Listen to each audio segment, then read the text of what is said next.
નમસ્કાર દર્શક મિત્રો, તારીખ 7મી સપ્ટેમ્બર 2025 રવિવારે ખગરાસ ચંદ્રગ્રહણ થશે.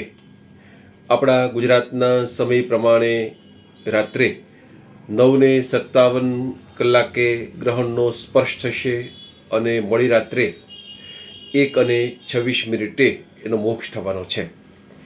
આ ગ્રહણ કુંભ રાશિમાં થશે, જેના કારણે ઘણા લોકોને સારું ફળ મળશે, ઘણા લોકોને મધ્યમ ફળ મળશે, ઘણા લોકોને અશુભ ફળ મળશે. એની વિશે પણ આપણે વાત કરીશું. પરંતુ આ ગ્રહણ ક્યાં ક્યાં દેખાશે એ જોઈએ તો ખગરાસ ચંદ્રગ્રહણ યુરોપમાં, આફ્રિકામાં, એશિયામાં, ઓસ્ટ્રેલિયામાં અને આખા ભારતમાં આ ગ્રહણને જોઈ શકાશે. ગ્રહણનો જે વેદકાળ લાગે છે એ બપોરે 12:57 લાગી જશે. પરંતુ જે લોકો વૃદ્ધ છે, જે લોકો બીમાર છે, એ લોકોને સાંજે 7:33 પછી આનો વેદકાળ પાળવાનો રહેશે.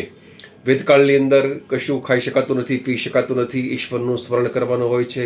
ગ્રહણના સમયમાં પણ ભગવાનનું સ્મરણ અનેક ગણું ફળ આપે છે એવું શાસ્ત્રનું માનવું છે.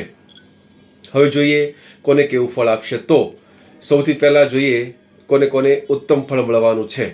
તો મેષ રાશિના જાતકોને, વૃષભના જાતકોને, કન્યા અને ધન રાશિના જાતકોને આ ગ્રહણ ઉત્તમ ફળ આપશે.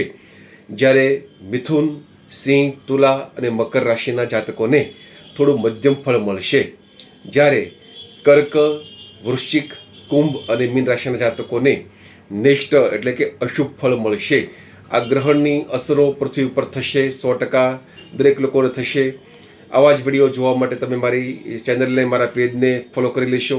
ચોક્કસ તમને નવા વિડીયો મળતા રહેશે, નવી જાણકારી મળતી રહેશે. અસ્તુ.